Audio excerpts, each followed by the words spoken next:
to say that he couldn't be on the ticket effectively because he was gay. It's hard to hear. No. That's not what I said. That he couldn't be on the ticket because he is gay. My point, as I write in the book, is that is literally what she says in the book. So you know that she didn't write a fucking thing. Yeah, too gay. I already have the gay stepdaughter. I don't need a gay running mate. I already got a gay. I got a gay Jewish husband. I don't need a gay running mate. Kamala and her gay Jewish husband check off like 30 boxes together. They got Indian, they got black, they got a lesbian stepdaughter, they got a Jew, it's like they don't need anybody. They're like that. They're like a rainbow coalition right in their house.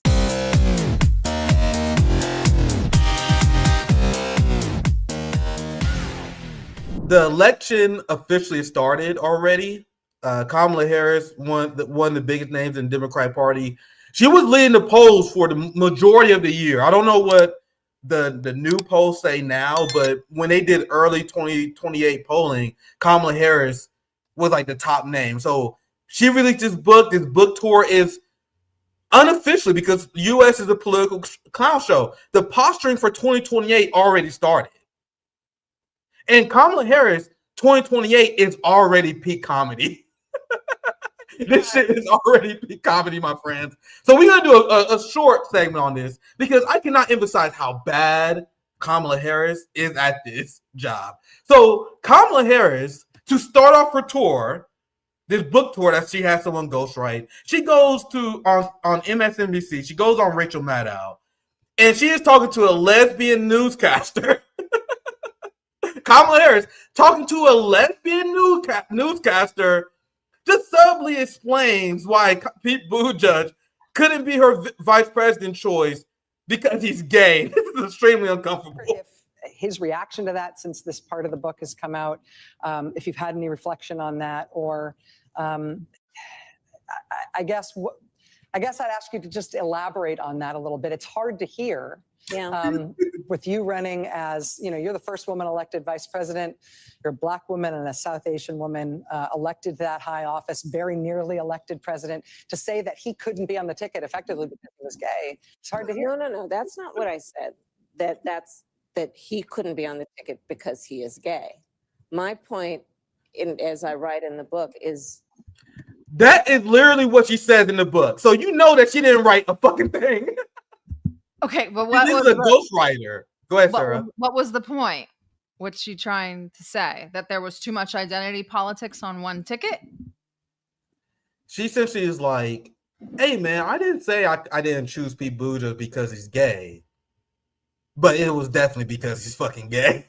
Right, but I mean, in a way, I almost see her point. Maybe she's not being very Oh yeah, I definitely see her. Okay. I definitely see her point. But what does it say, Sarah? And this is a point I wanted to make: that these people are so anti-human. They just check boxes. You read my mind. Yeah, too gay. I already have the gay stepdaughter. I don't need a gay running mate. I already got a gay. I got a gay Jewish husband. I don't need a gay running mate. Kamala and her gay Jewish husband check off like 30 boxes together. They got Indian, they got black, they got a lesbian stepdaughter, they got a Jew, it's like they don't need anybody. They're like that. They're like a rainbow coalition right in their house. It's so anti-human.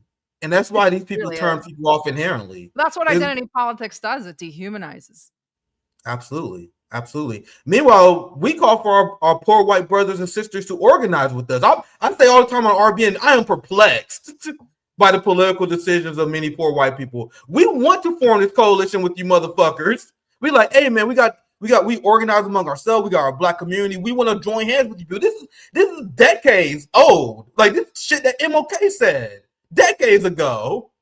So we use it in an empowering way. You guys see how Democrats, and this is why people are repulsed by these people. You are nothing but a check box, something for them to check off a list. That's how they view anything. That's why they don't listen to the left, because every single person on the left have Trump derangement syndrome, and they know they're gonna vote for you anyway. So what do? They're like, oh man, the only check box that matters to us is suburban white women.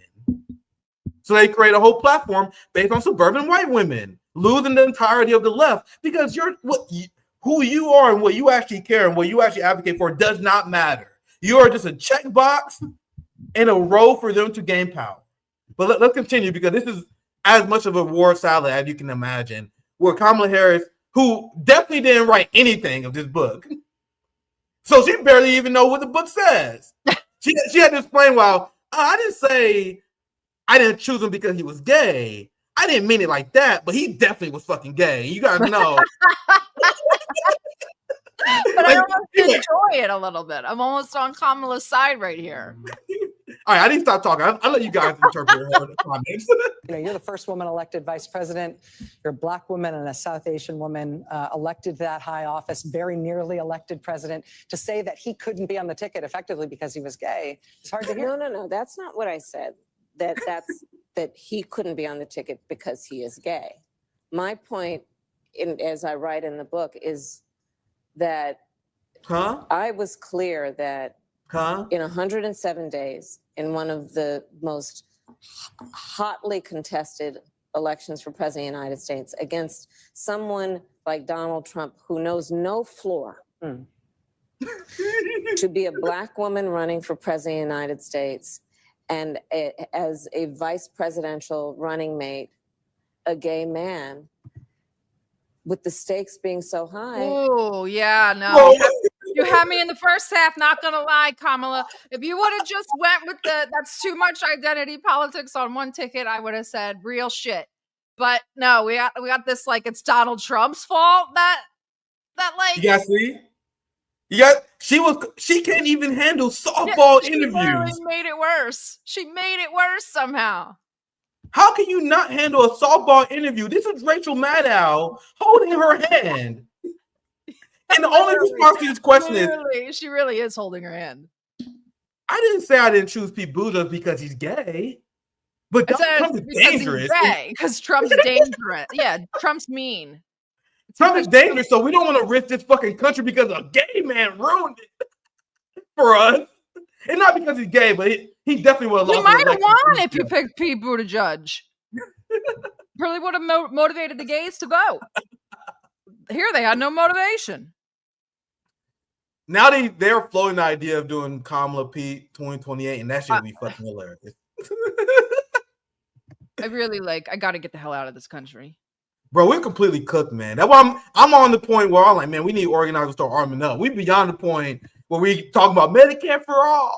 You guys, I'm not going to mention any names, but you know who you are. Somebody literally mentioned to me, I think this morning, we're going to change the system from the inside. Oh my fucking God.